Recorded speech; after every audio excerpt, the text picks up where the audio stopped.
Mr. Prouse. Hey, how's it How are going?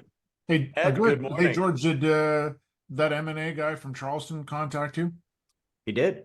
Good. John, Yeah, no, I can't remember yeah, his last name, but yeah, John and his colleague Jolie. that's Yeah, right. Yeah, yeah, that's right. thank Because you. we were just chatting, and he said he was in Charleston. I said, well, you at least gotta go reach out to George. So Gotta get, yeah, we're getting together. It's on the calendar. yeah, So thank you very much for that. Yes, indeed. Ed, good morning. Unknown Zoom user, Barry Goodman. Hey, how you doing? Doing great. Good. Hey, It's Joe, Biz Coach Joe. Joe, love the new positioning, man. Love the new marketing stuff. So good for you. Yeah, it's a actually it's in a can.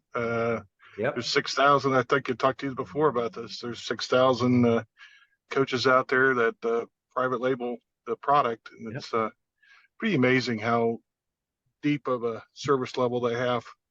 So, yeah, matter of fact, Ed and I just been calling on a few exit customers the other day, and this is kind of nice lead up product to talk to them about the exit planning and valuations and all that. So it's a Great. very, very complimentary. So Great.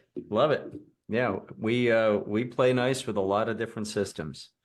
So that's awesome.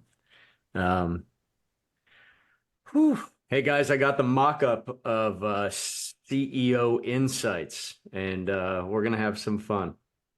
The mock-ups are always they're kicking the pants. It's like, oh wow, this is happening. So we'll have that out, and that'll be then we'll have the hull of the ship, and then we'll start having some fun inside the hull. So that's cool. A couple of other quick announcements. The in execute guidance, and it's being pushed to production like right now. So after you can go check it out after we're done here. It should be out. You never know. Many a slip twixt a cup and a lip, but in execute guidance, you can add notes. And now you'll see that the button says add note. And then once you've put a note in, it says update note, and you can sort so that you can see the growth driving objectives, key results for which you've added notes. And you can put in there, you can put your thoughts, plans, links, whatever you want. It's 2,000 characters, so we just limited to 2,000 just for storage. If you guys start bumping up against that 2,000 and it's a problem, we'll talk about it. Okay, we'll increase it, but that's out there. Another tweak on just little things were coming back and clearing up. You've already seen that we've gone from talking about value at low multiple, value at high multiple, value at strategic capacity. That's gone. It's value at high strategic capacity and current transferable value on the range of values sheet. Also updated the explanation a little bit, really just didn't change the words, just numbered it, put it below. And on the equity value planner, rather than saying we actually sharpened up the multiple to bring the concept of strategic capacity in there. So that's it. Just little having a little fun. I can't. CEO Insights is kind of it helps bring it all together. So good morning, Steve. So that's all the announcements from South Carolina. Yeah. There's some really exciting things going on with accounts as well. So thank you all yeah, for hopefully it's warm. Hopefully it's warmer. We were 30 degrees yesterday morning here in Columbus. So we've already flirted with 90 last week, right ahead of this storm front. Today I walked out 51 degrees, delightful. Birds are singing, bushes are blooming. It's nice. So yeah, That's when cold. Joe was sitting on his patio the other day, I was looking behind him, and because of the glare, it looked like snow, and I was like, oh, don't miss it. So what's going on in your worlds, guys? Nothing, huh? Got nothing going on. One thing we should talk about, there's a lot of, and I was thinking of you, David, the CEO workshop marketing event. So I've had several, a few instances is not a trend, but I've had a few people say, okay, listen, I have a wealth advisor. Both of these happen to be wealth advisors. The wealth advisors are getting CEOs into a room, but they have an hour. And of course, the wealth advisor is going to want to stand up there and use, let's just assume half of that time. That happens to be what's, true for both of these, which leaves us with half an hour to try to do a CEO workshop marketing event, which presents some opportunities, right? We're not supposed to say problems, opportunities. And so I'm going to be putting some, I've already shared my thoughts with these two other guys, but some thoughts together. How do we have a half hour? The shortest one we currently have is an hour. How do we do, what would be the most effective use of a half hour? And my guess is, and please, actually, I won't perjure the jury. What do you think the most effective use of a half hour in front of CEOs would be? Should we, there's the range of the possible. Do we try to get them to go through clarity level 1? What do we do? Do we just talk about the 3 dimensions of growth? What are your thoughts? Well, I think I'll give you my thoughts. Sorry. I think introducing them to the 3 dimensions of growth is important. Maybe get some questions going and get some feedback. Half hour is not a long time. Like you can burn through half an hour very easily because you're going to have probably 10 minutes, or, at least certainly 5 to 10 minutes of just like fluffy, like, hey, here's what I am and whatever. And then, you get into the 3 dimensions of growth. And then, like, I'm not even sure would you really even have time in a half hour to go through clarity 1? I don't think you would, because every time I've done it, it's like a good 45-minute exercise. So I agree. I agree with that. So I would just introduce them to the concept and say, like, if you, and maybe, is this in person or online? This is in person. Okay. I was going to say, certainly you could, I guess the only thing you could do is just like maybe give them a taste of it and then say, here's the survey online if you want to, and then do like a follow-up with everybody. Like that's all. I like the way you're thinking. I like it. Because you just got such a limited time. Like you just don't have time to walk through it all. And I'm always reminded of Sue. Who remembers Sue Lewis, huh? Fondly. I just talked to her the other day and she answered the phone. Holy shit. So she's doing really well. But Sue used to always say, what'll you know? What'll you know? And what will you know? And I think that might be one of the things we, if we sit down and go through this analysis, here's the type of information you will know. Other thoughts, guys?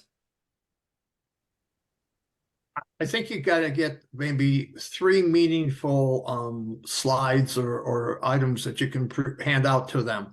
One, maybe the thoughts on 3 dimensions of growth. A second one on what the purpose of clarity is and how it will give them insights, and then immediately give them the web address to go in and jump onto that by the presenter.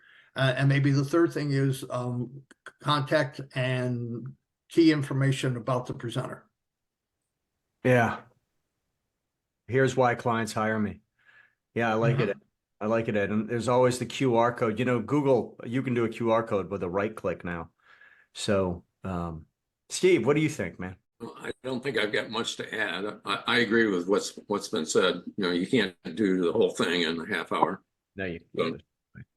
But introduce it, hit the high points, and provide them an avenue to go farther after the meeting. I like it. And you know what we haven't done, and it's shame on me. Maybe in this half hour, let's imagine we have 8 or 10 CEOs in the room. That seems to be kind of what people get. That's a typical audience. What if we ask them, hey, quick show of hands, and let's say we have a slide up with the 3 dimensions of growth. Just quick show of hands. This first dimension, predictable profits and cash flow. How many of you, are interested in that subject? And get people to emotionally, identify with parts of the process. And we might even in half an hour, we have the opportunity for a mini workshop. We might even ask, okay, why? Anybody care? Okay, so you all agree that transferable value is the ultimate measure of business success. I'm just playing around, right? Why might that be true, guys? Any one of you, nothing, and get people, you're going to get people talking. And if we prepare with the I'll just use CFP as the envelope, with the wealth advisor or insurance advisor beforehand, we could actually, they can help us because they have the prime relationship with these people. Hey, Bob, didn't you say that type of? I had a question. Please, man, fire away. The 5 Ps of meeting preparation. Yep. That's a powerful checklist, isn't it? If we were to apply that, and then I guess the fundamental question is, what is our goal in this meeting? What is your outcome that you'd be ecstatic with coming out of that meeting? What would you tell me? Yeah, that's a great question. What would it be, George? I mean, from you as the growth advisor. Oh, not for the CEO. What's your outcome? What is our goal in this particular meeting? Half an hour. What are you trying to achieve? What are we trying to get to? I think that's a great question, guys.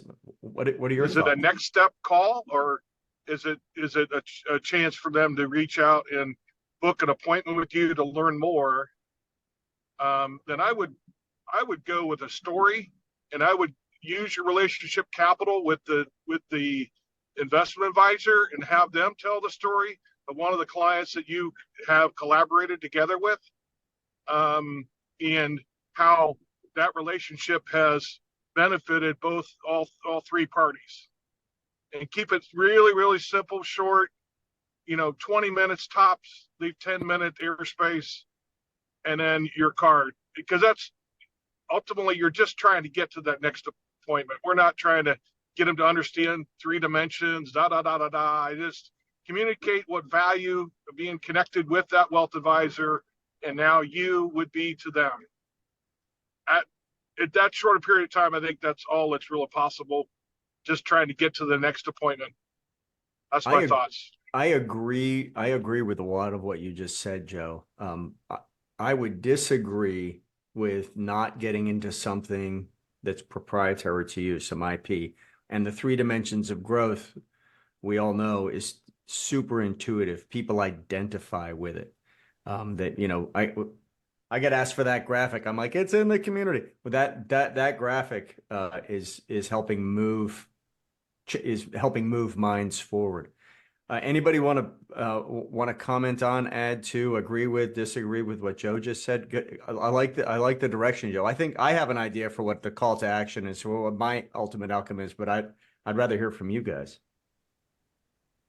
You got a group of 10 CEOs in a room. You have half an hour. What do you want them to want to do when you're done? To agree to do when you're done? It's not a test. I'm just trying not to. I'm trying to be a good facilitator, man. Well, I'd like to get another. Yeah. Go ahead, Barry.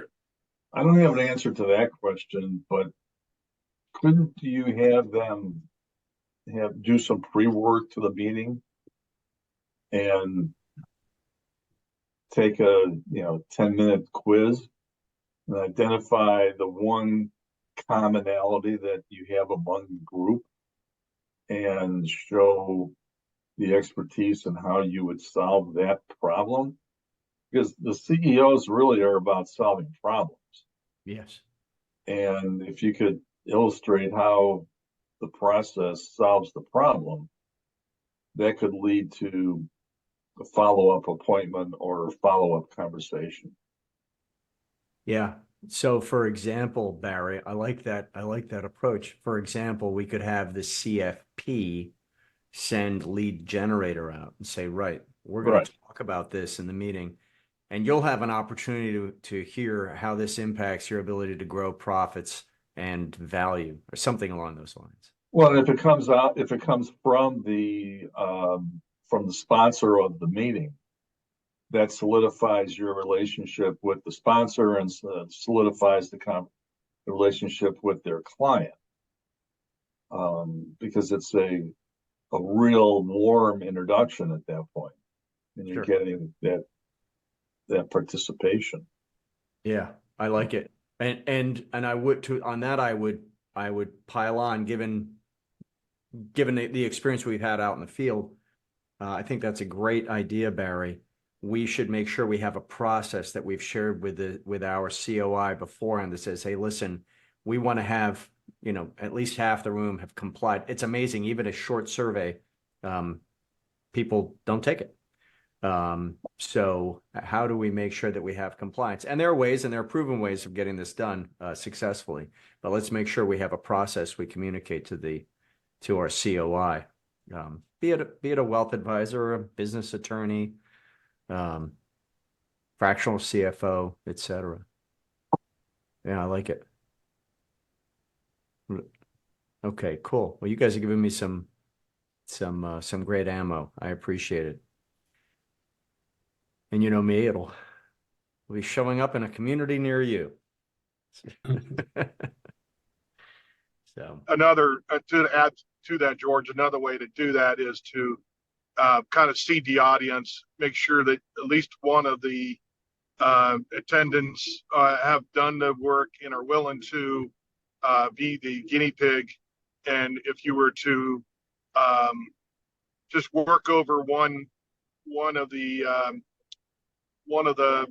volunteers assessment tool like you would in a one-to-one later on, you could demonstrate that as a way to kind of quickly look at one dimension of one of the audience members, and just to get a feel for ultimately what you're going to do with them if they were to sign up for a later meeting.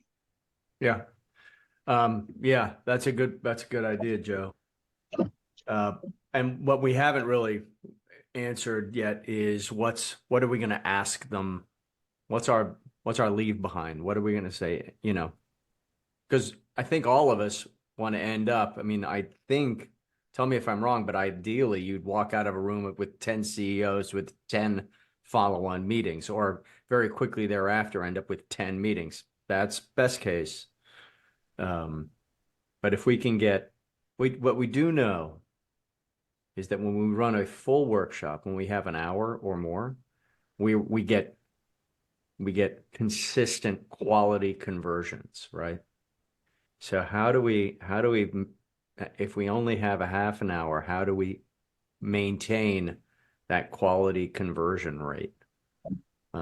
Because even, if we can get one or two solid meetings, bona fide meetings, that's Why does it only have to be half an hour? well, in these two instances, they just have an hour, and I don't think that's ideal, but that's the opportunity. And you don't say, well, no, I'm not going to do it. Well, you could, right? You could say, I'm not going to do it. I need an hour. Can do. David, you kind of hit on a point that I think is a good one, which is, listen, if we're going to get a bunch of people into a room together, I think tacking on a half an hour is not going to be a deal killer for them, right? I would add a meal to it, George, just There as you a go. I way was to going to kind say, of especially if we trot out the danishes, the fruit, and the coffee. yeah, just do 7:30 to 9 o'clock, and there's some real structure around that. I've got to eat anyways, so what the heck, Yeah, and most of us who are involved in leading businesses have no problem with 7:30 in the morning. And something you just hit on, Joe, always do these in the morning. Always. Always. In the morning. We learned a long time ago that if you try to do these in the middle of the day or the afternoon, you're going to be standing in front of a room full of crickets. So everybody gets another idea for you, George. So we used to do this for Vistage all the time. These were how we build our groups out. We'd have telemarketers banging the phones, getting people there. Some of the people I knew, some of the people I didn't know, but they're building your your group for you. And we'd also have couple seated the audience, couple existing clients there. And I think that's really important to do for the continuity to have I know it's only half an hour, but if they have some contact time and they're able to see a live satisfied customer, to be able to reach out to them later on is really, and even just a testimonial, however brief it could be, could bring some tremendous value.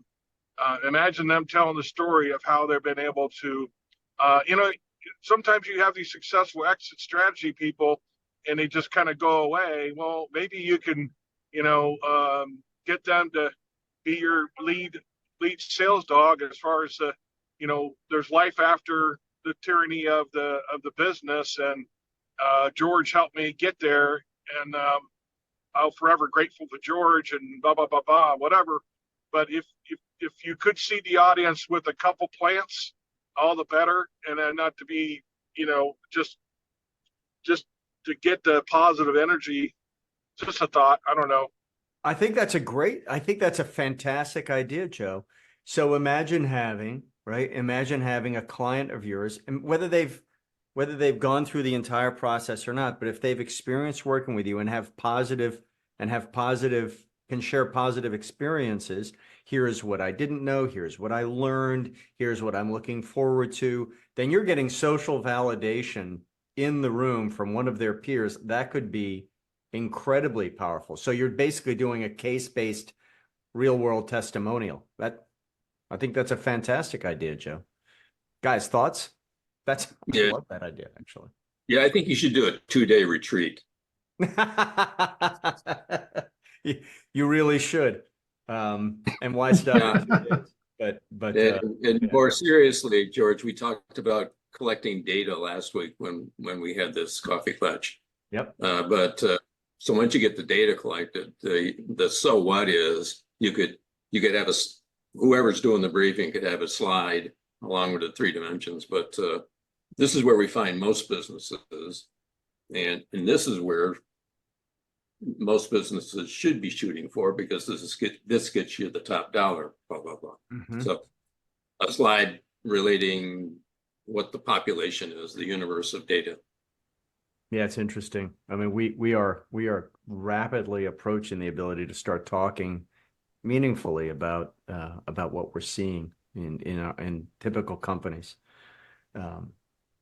Keep it up, guys. Keep it up. Use Clarity One with everyone you see. By the way, something along the discovery.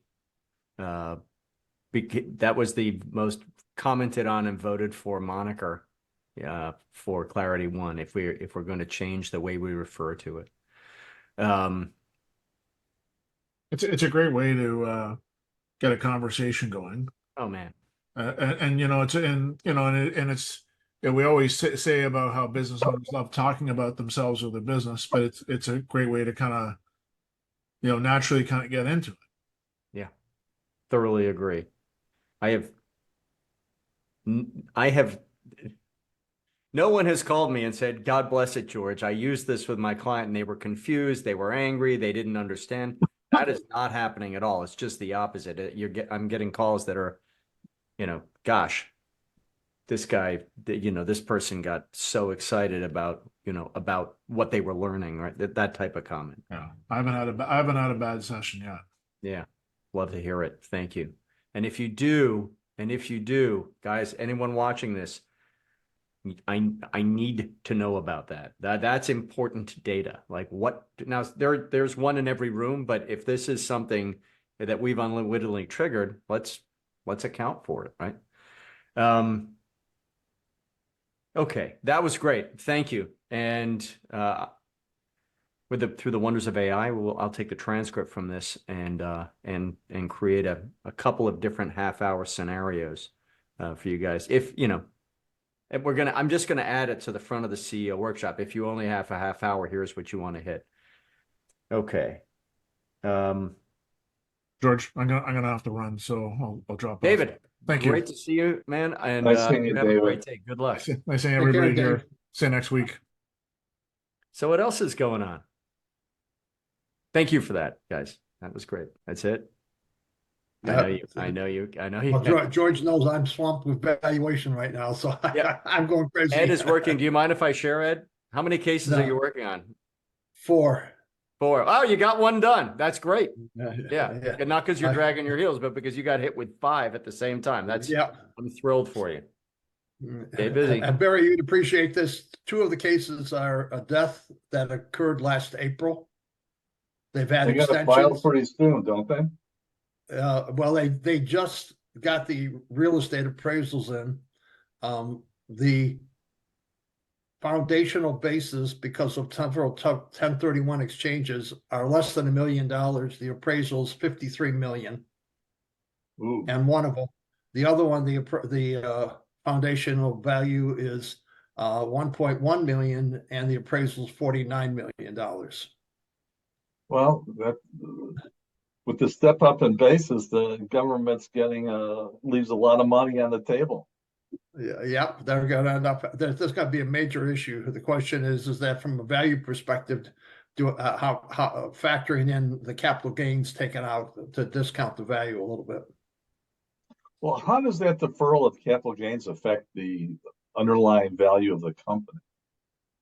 It's only effective when the next to die occurs in the trust.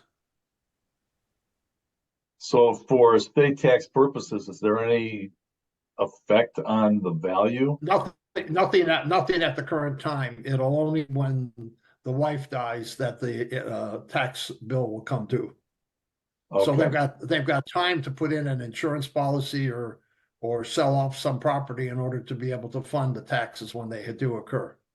Okay, that part I understand. It affects it then, but is there any effect on value? I get the effect that the taxes do, but is there any effect on value of the company for that deferral or even the tax liability? There's no effect on the value with the deferral. And when the second person dies, is there effect on value for that liability, or is it that's when the liability becomes a reality. a reality? Okay. Yeah. Sure. So what we do is anticipate that capital gain early on so that we don't overvalue it when we step it up. Well, that was what I was trying to understand is, how does that affect step up? Interesting. As I told the person, the attorney doing it, I said, I think she needs to become a Florida resident. Right now. Yeah. I think that somebody would be fighting that battle pretty. Well, there'd be a lot of arguments on that one, but to save 5% from the state of Ohio is not probably worth trying to upheave your entire life to do that. Now, what I love about one of the comments you guys just made is that there's insurance for this, right? There is insurance for this. You can go. Well, there's insurance for it, but at what cost and at what age can you get the insurance? I mean, if you've got a 80-year-old, 85-year-old person, just pay the tax. what's I mean. Yeah, and in my particular case, I've got a person that's under 60 as a surviving spouse. So the life expectancy for her is like 22 or 23 years. I can't remember which it was on the table. So, I mean, we've got a long time, hypothetically, that we're going to be able to appreciate that value. And they've already gotten several tangible offers on property only because it happens to be right in the middle of a high economic growth issue because of a new company called Intel, who's putting a major, $80 million facility in Columbus. And this land is all adjacent to it. Okay. That's George, Ed, that's $2 billion, by the way, and supposed to be ultimately $10 billion, not $80 million. A $10 billion two- campus. 2 billion now, and then another 8 to follow. It's the largest chip manufacturer from Intel's perspective, the largest plants they have ultimately. So, yeah, They're it's a going to be few making chips. rounding error. That's great. Yeah. I'd love to hear Yeah. that we're making chips in America. Love that. Yeah, it's Yeah, Well, it- even it- companies like, Taiwan Semiconductor, which makes chips for a lot of different companies, they're setting up operations in the US. They have for years. TSC So is an impressive company. Yeah.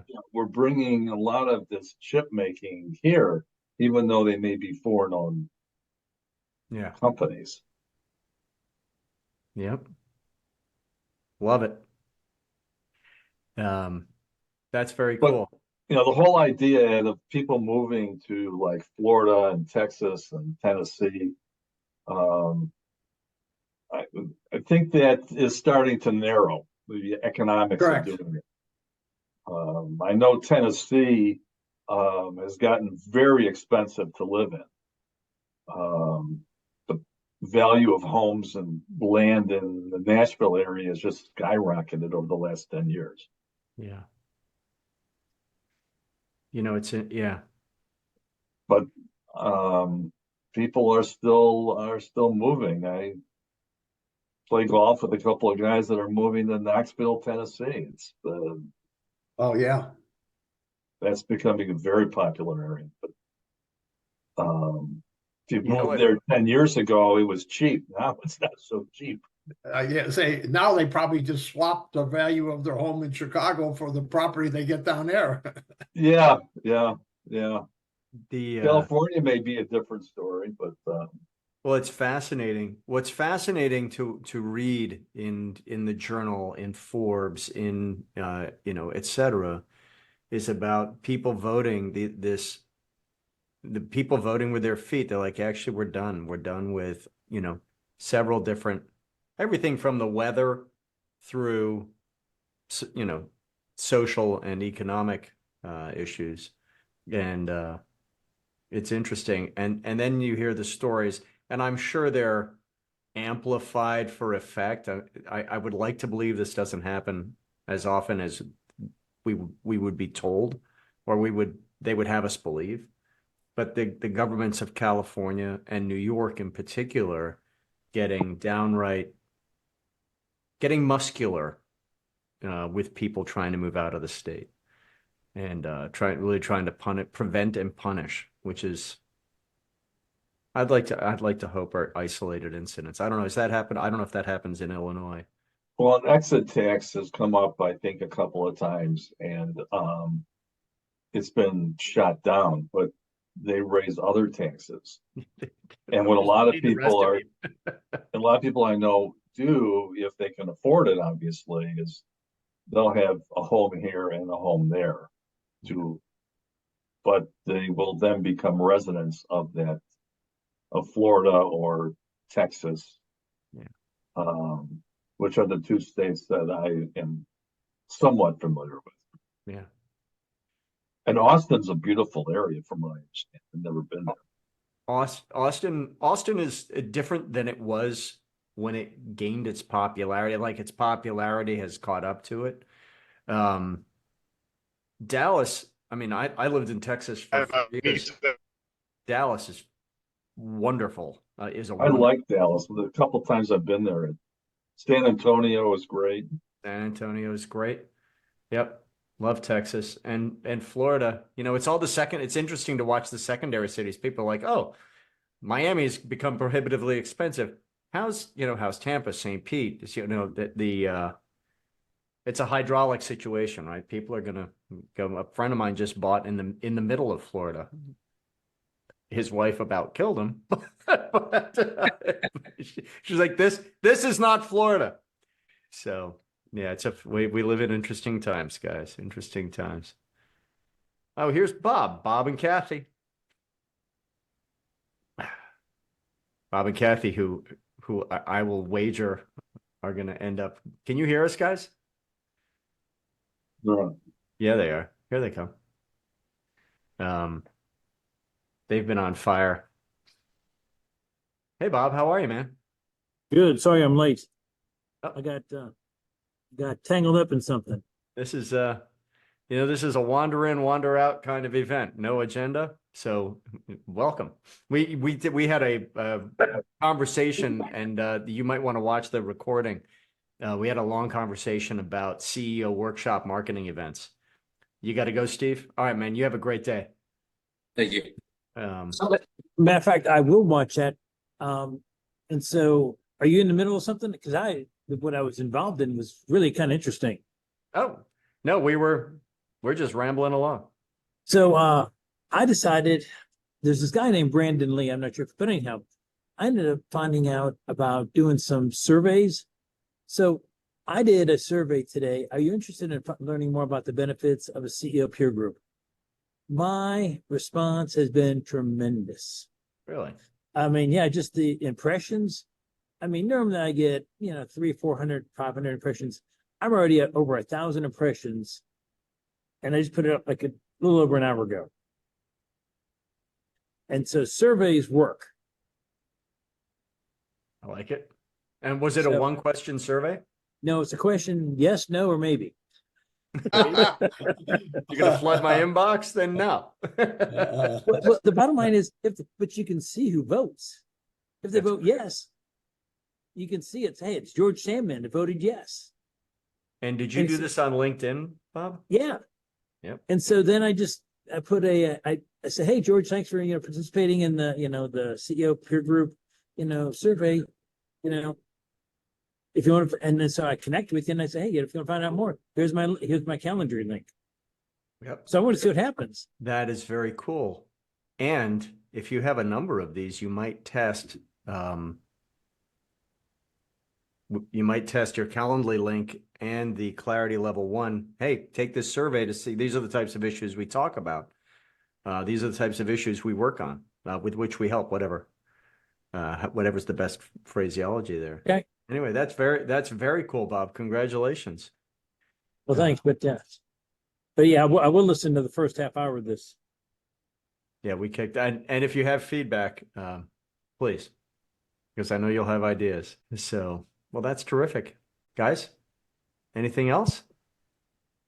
That sounds final. What else would you like to kick around? We have a few more minutes here, or we can wrap it up and get on with our days. I'm going to have to jump off because I need to get back to my busy valuation world. That's a beautiful thing, Ed. All right. I have to jump off too. Thanks, guys. Have a great day. Okay.